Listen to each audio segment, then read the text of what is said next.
ನನಗೆ ಇನ್ನೂ ಒಂದು ಕುತೂಹಲ ಸರ್. ತಬಾಹಿ ಎಲ್ಲ ಭಾಷೆಯಲ್ಲೂ ಉಳಿಸ್ಕೊಂಡಿರುವಂಥ ಒಂದು ಪದ. ಆ ಪದ ಯಾರು ಕೊಟ್ಟದ್ದು? ಆ ಪದ ಇಡೀ ತಂಡ ಸೇರಿ ಮೊದಲೇ ಅದನ್ನ ಉಳಿಸ್ಕೊಳ್ಳೇಬೇಕು ಅಂತ ಒಂದು ಕಟಿಬದ್ಧರಾಗಿ ಒಂದು ತೀರ್ಮಾನ ತಗೊಂಡಿದ್ರು. ಕಾರಣ ಏನು ಅಂದ್ರೆ, ಇವತ್ತು ಮೊಬೈಲ್ ಯುಗ. ಮೊಬೈಲಲ್ಲೇ ನಾವು ಹಾಡು ಹುಡ್ಕೋದು, ಮೊಬೈಲಲ್ಲೇ ಇವಾಗ ನಮಗೆ ಸತೀಶ ಎಲ್ಲಿದ್ದಾನೆ, ಏನ್ ಮಾಡ್ತಾ ಇದ್ದೀನಿ ಅಂತ ಗೊತ್ತಾಗದೆ ಮೊಬೈಲಲ್ಲಿ ಹುಡುಕಿದ್ರೆ ಸಿಕ್ಬಿಡ್ತೀಯ ನೀನು. ಓಕೆ, ಮನೇಲಿ ಏನೇನು ಹೆಂಡತಿ ಟ್ರ್ಯಾಕರ್ ಹಾಕಿದಾಳೋ ಗೊತ್ತಿಲ್ಲ ನಿಂಗೆ. ಮೊಬೈಲ್ ಆರನೇ ಇಂದ್ರಿಯ ಆಗ್ಬಿಟ್ಟಿದೆ. ಆ ಮೊಬೈಲಲ್ಲಿ ಯಾರು ಟೈಪ್ ಮಾಡಿದ್ರು ಒಂದೇ ಪದ ಟೈಪ್ ಮಾಡಬೇಕು. ಈಗ 15 ಭಾಷೆಯಲ್ಲಿ 15 ಪದಾನ ಬರ್ದೆ ನೀನು ಅಂದ್ರೆ ಕನ್ಫ್ಯೂಸ್ ಆಗ್ತದೆ.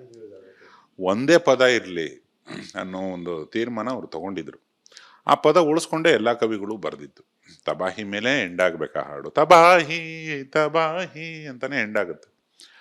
ನನಗೆ ಭಾರಿ ಮಜಾ ಅನ್ನಿಸ್ತು. ಅದು ಮಾರ್ಕೆಟಿಂಗ್ ಕೂಡ. ನಿನಗೆ ಒಂದು ವಿಷಯನ ಇವತ್ತು ತಯಾರು ಮಾಡೋದಲ್ಲ, ಮಾರ್ಕೆಟಲ್ಲಿ ಕೂಗೋದಿದೆಯಲ್ಲ, ಮಾರ್ಕೆಟಲ್ಲಿ ಹೇಳೋದು, ಅದನ್ನು ಪ್ರೆಸೆಂಟ್ ಮಾಡೋದು, ಒಬ್ಬ ಮೊಬೈಲ್ ಬಳಕೆದಾರ ಏನೆಲ್ಲ ಮಾಡ್ತಾನೆ ಮೊಬೈಲಲ್ಲಿ, ಅವನ ಕಷ್ಟಗಳೇನು, ನಾವು ಸುಲಭವಾಗಿ ಮೊಬೈಲಲ್ಲಿ ಸಿಗ್ಬೇಕಂದ್ರೆ ಏನು ಮಾಡಬೇಕು, ಇವೆಲ್ಲ ಗೊತ್ತಿರಬೇಕು ತಂಡಕ್ಕೆ. ಆ ಒಂದು ಕಾರಣಕ್ಕೆ ತಬಾಹಿ ಅನ್ನೋ ಪದ ಎಲ್ಲ ಭಾಷೆಯಲ್ಲೂ ಕಾಮನಗೊಳ್ಕೊಂಡಿದೆ. ಭಟ್ರು ಮತ್ತೆ ಯಶ್ ಅವರ ಒಂದು ಕಾಂಬಿನೇಷನಲ್ಲಿ ತುಂಬ ಮೆಲೋಡಿ ಮತ್ತು ತುಂಬ ಬೇರೆ ರೀತಿಯ ಒಂದು ಸಾಹಿತ್ಯ ಅಂದರೆ ತಪ್ಪಲ್ಲ ಸರ್. ಸೊ ಅದರಲ್ಲೂ ಕೂಡ ಒಂದಲ್ಲ ಮೂರು ಮೂರು ಹಾಡು ಬರೆದಿದ್ದೀರಂತೆ. ಒಂದೇ ಈ ರೀತಿ ಇದೆ, ಇನ್ನೆರಡು ಇನ್ಯಾವ ರೀತಿ ಇದೆ?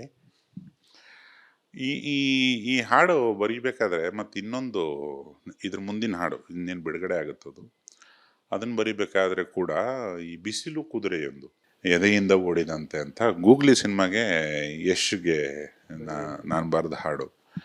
ಅದು ಯಾವ ಮಟ್ಟಕ್ಕೆ ಕನೆಕ್ಟ್ ಆಗಿದೆ ಸಮಾಜಕ್ಕೆ ಅನ್ನೋದ್ರದ್ದು ಒಂದಿಷ್ಟು ಫೂಟೇಜ್ಗಳು ನೋಡ್ತಾ ಇದ್ವಿ. ಅದು ಇನ್ಸ್ಪೈರ್ ಆಯಿತು ನೆಕ್ಸ್ಟ್ ಹಾಡಿಗೆ. ಒಂದು ವೇದನೆ, ಒಂದು ಗಂಡು ಹೆಣ್ಣು ಮಧ್ಯೆ ದೂರ ಬಂದಾಗ ಅದು ಏನೇನೋ ಕಥೆ ಹೇಳಬೇಕು, ಮತ್ತು ತುಂಬ ಕಥೆನೂ ಹೇಳಬಾರ್ದು ಸಿನಿಮಾದ್ದು ಅನ್ನೋ ಥರದ್ದೆಲ್ಲ. ಅದನ್ನು ಬ್ರಿಲಿಯಂಟ್ ಆಗಿದೆ ವಿಜುವಲ್ಸ್.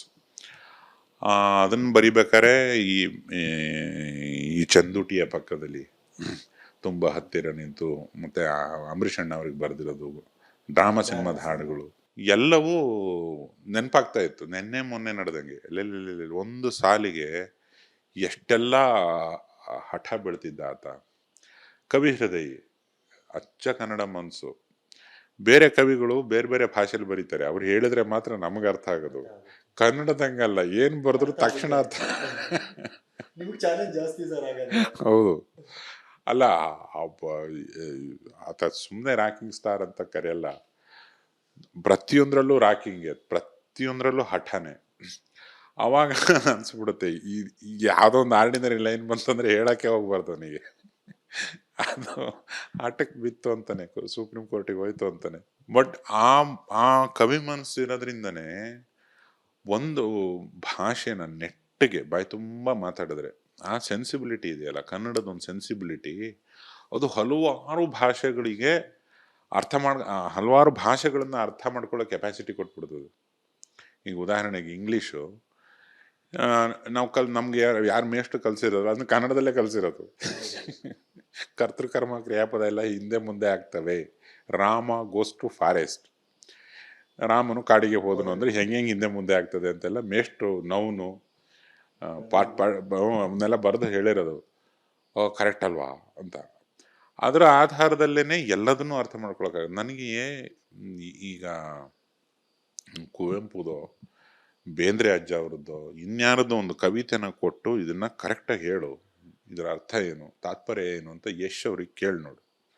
ಹಿ ವಿಲ್ ಟೆಲ್, ಹೇಳ್ತಾರೆ. ಅದು ಕನ್ನಡದ ಕೆಪಾಸಿಟಿ, ವೊಕ್ಯಾಬುಲರಿ ಹಂಗಿರ್ಬೇಕು, ಕನ್ನಡ ಹಂಗೆ ಗೊತ್ತಿರಬೇಕು. ಕನ್ನಡನ ತಿಳ್ಕೊಳ್ಳೋದೇ ದೊಡ್ಡ ಕನ್ನಡ ರಕ್ಷಣೆ ಕಣ, ಅದಕ್ಕಿಂತ ದೊಡ್ಡದಿಲ್ಲ. ನನಗೊಬ್ಬನಿಗೆ ಕನ್ನಡ ಬಂದರೆ ನಾನು ಸುತ್ತ 1000 ಜನಕ್ಕೆ ಕನ್ನಡ ಕಲಿಸ್ತೀನಿ. ನಾನು ನನ್ನ ಮಾತಿಂದ ಕಲ್ತ್ಕೋತಾರೆ. ಆ ಥರದ ಮೈಂಡ್ ಅದು ಚಾಲೆಂಜಿಂಗ್ ಅನಿಸ್ತು. ನಮ್ಮದೇ ಒಂದು ಸಪ್ರೇಟ್ ದ್ವೀಪ, ಏನೋ ಬರೀತಾನೆ, ಅವನೇನೋ ಹೇಳ್ತಾನೆ, ನಮ್ದೇನು ಕತೆ ಇಲ್ಲಿ ಅಂತ. ಬಟ್ ಎಲ್ಲ ಕವಿಗಳು ಜಿದ್ದಾಜಿದ್ದಿಗೆ ಬಿದ್ದು ನಾನು ದಿ ಬೆಸ್ಟ್ ಕೊಡ್ತೀನಿ ನಮ್ಮೂರಲ್ಲಿ. ಯಾಕಂದ್ರೆ ಅವ್ರವ್ರ ಉರ್ಮೆ ಮುಖ್ಯ. ಎಲ್ಲರೂ ಅವ್ರವ್ರು ಅಲ್ಲ, ತಾಯ್ನಾಡು ಎಲ್ಲರಿಗೂ ಇಂಪಾರ್ಟೆಂಟೇ ಅಲ್ವಾ. ನೀವೀಗ ನಿನ್ನ ಕ್ಯಾಮ್ರಾಮನ್ ಯಾವುದೋ ಬೇರೆ ಊರಿಂದ ಬಂದಿದ್ದಾನೆ ಅಂದರೆ ಅವನ ಊರ ಬಗ್ಗೆ ಅವನಿಗೆ ಅಭಿಮಾನ ಇರೋದು ಸಹಜವೇ. ಅದಕ್ಕೂ ನಾವು ಗೌರವ ಕೊಡಬೇಕು. ಹಂಗೆ ಗೌರವ ಇದ್ದಾಗಲೇ ಒಂದು ಪ್ಯಾನ್ ಇಂಡಿಯಾ ಸಿನಿಮಾ ಆಗೋದು. ಆ ಜಿದ್ದಿ ನನಗೆ ಬಹಳ ದಿವಸದ ನಂತರ ಭಾರಿ ಮಜಾ ಕೊಡ್ತಪ್ಪ.